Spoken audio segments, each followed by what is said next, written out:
A pleasure to me all at last, and welcome back to Video Games That Are Totally Awesome.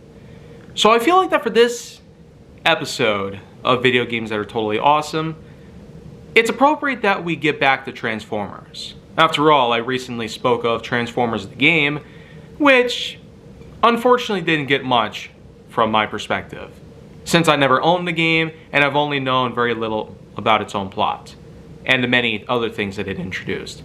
So some might wonder, why exactly would I want to talk about the games if I don't even own them? Well, it's quite simple really. They're interconnected. Transformers the game, after all, was the first of its kind, interlinking itself with the Transformers Michael Bay-verse films, otherwise just simply known as the Bayverse films. But any way you look at it, Paramount and Michael Bay were able to make billions of dollars in the box office with the likes of these films. So much so that we didn't just get one Transformers game, we actually got several. And even though a lot of the more recent Transformers games are more or less based off of the more recent media, including newer shows and newer films, I could probably expect Transformers 1 to be made into a video game at some point in the future, unless of course Galactic Trials had something to do with it. Who really knows? I'll probably get to that one last, since it's the most recent installment in the Transformers game series as we have today. Anyways though, before I do all that, let's go ahead and talk a bit about Transformers Revenge of the Fallen, the game. The game, of course, that even though I've said Transformers the game wasn't exactly based off of what the plot line and storyline had unfolded in the first film, the second film, of course, was a unique sequel. One that unfortunately was a bit trashy in its own right. The fact is that we gone from Sam Witwicky being in high school to being in college, and unfortunately not doing so well at first. I mean, he had gotten some bad blood from his instructor.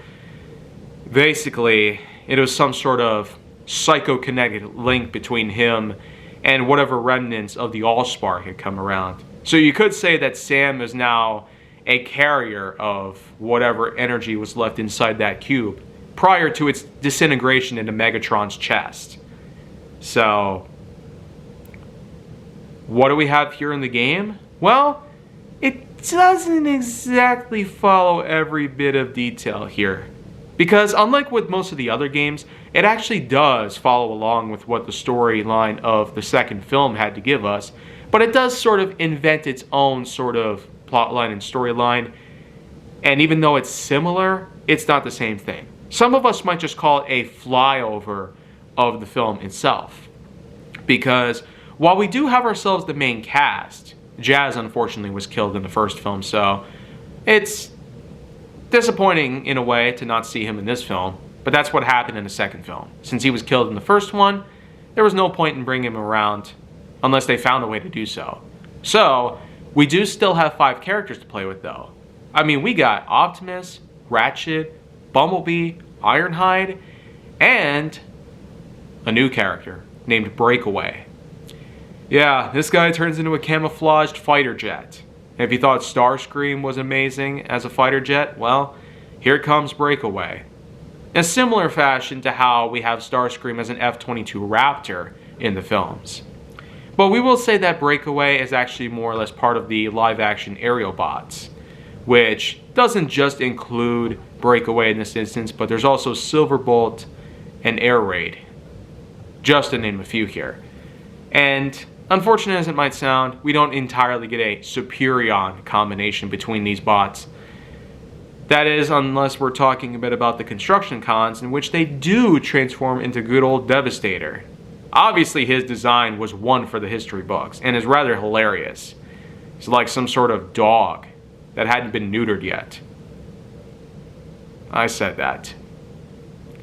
Just as the movie had shown us those unique details of Devastator's body design and features and his incredible power, the game basically takes us on a similar approach. But first of all, we do have missions that allow us to play many different characters. We do have the option to go in with whatever bot we want, including Optimus, Bee, Ironhide, Ratchet, or Breakaway, and depending on what you do, you get various missions to complete. You do have a variety of weapons, many which are appropriately given to each of their own respective characters, with Bumblebee getting his Stinger Cannon, Optimus getting his Ion Blaster, and Ironhide getting his own unique weapons, since he is more of the strong blood of the Force. But any way you look at it, Revenge of the Fallen is basically just Revenge of the Fallen, just made into a game, that's all. The real big differences, of course, is, as I've mentioned before, while we still do get some instances of the other Autobot characters appearing, mostly as cameos, like Sideswipe and RC Sisters, we still mostly have Breakaway as the only other playable main character. Even though he never appeared in the movie, there was, of course, some others that came along the way. Skids, Mudflap, Jolt, and even the old decrepit Jetfire. And yes, he does make an appearance in this game just as well. So, he does come in a bit late, appropriately so, because he wasn't really introduced into the film until quite a bit of time has passed. After all, the human characters found him in an air base, and he basically took the form of an SR-71 Blackbird, and even still bared his old Decepticon insignia, which freaked everybody out at first, until they realized that he wasn't on their side. So, it's just like what happened in G1, which was a great move that they made here. They basically kept the old Jetfire character, carried him over to the film, proving that what comes around goes around. And while this game still does give us the unique plotline that the film itself gave us, by the end of the game, we are fighting against good old Megatron, Starscream, and the Fallen himself, whom his actor, Tony Todd, will sorely be missed. But by all means, Transformers Revenge of the Fallen does have its variety in terms of gameplay, which does include the likes of third-person shooting, driving around, boss battles, as well as collecting some items which will be necessary for certain end goals within each mission. There's also tons of dialogue boxes with the accompanying character. Rather than just simply putting out a name there, they do have animated close-ups of these characters' faces, just to remind us who is talking. And if that's not enough, the voices themselves are also there. So, this is kind of the thing that you would want to have if you were, let's say, blind or deaf. But with a person who can both see and hear, I don't know exactly why I would need an audible voice reading out the dialogue, or an animated picture of the character, just to know what they're saying to me. I mean, it would have been good enough to have the text box small enough so it doesn't feel distracting, and just have the name to accompany whatever text is there. So that way I know whom is talking. So, that's probably one main gripe I might have about this. They make the text box too large and a bit too on the overly complicated end. With accompanying voice and animated close-ups, it's a bit distracting. But it doesn't really get off too much here, because at least we still can get a good vantage of what enemies are around. Because the map system is there, there are indicators on the map to indicate whomever is there and what enemies we need to be on the lookout for. But still, I guess one other thing we could talk about is just the fact that while liberties are a thing in this game, we do in fact get something that's really in line compared to the last game. Something that actually is more correlated to what the film's plot was like. I mean, we still do have Demolisher going up in that first scene of the second film itself. Remember when Sideswipe took down Sideways and eventually Demolisher got damaged to the point where Optimus went in to interrogate about the Fallen? That was a unique point in the second film that they made sure to lay out here.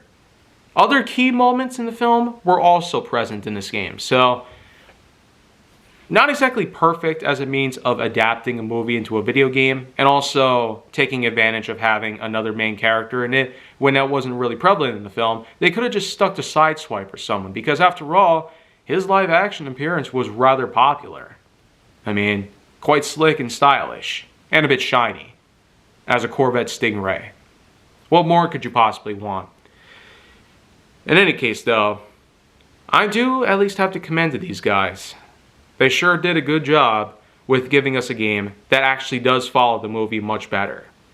But of course, what the second film doesn't exactly do too well is that it basically leeways into what the third film would give us. And the game itself didn't exactly follow along on that part as well. There wasn't really cliffhangers in the movie, nor in the game. So it would have been a unique way in order to tease to us of what a third game could have been like, in the same way as how the movie could have ended on a similar note, showing us what would the third film have been like. Well, as we know, 2 years after Revenge of the Fallen came along Dark of the Moon, which also had its own game on such respectable systems, including the Xbox 360. But tune in next time, and well, the scoring for Revenge of the Fallen, the game, is going to be at a good 8.2 out of 10.1, so that's pretty much good enough as it is. And if you want to see more go down on my channel, make sure to like, subscribe, comment, follow me wherever you can find me, and stay on the Hollywood side.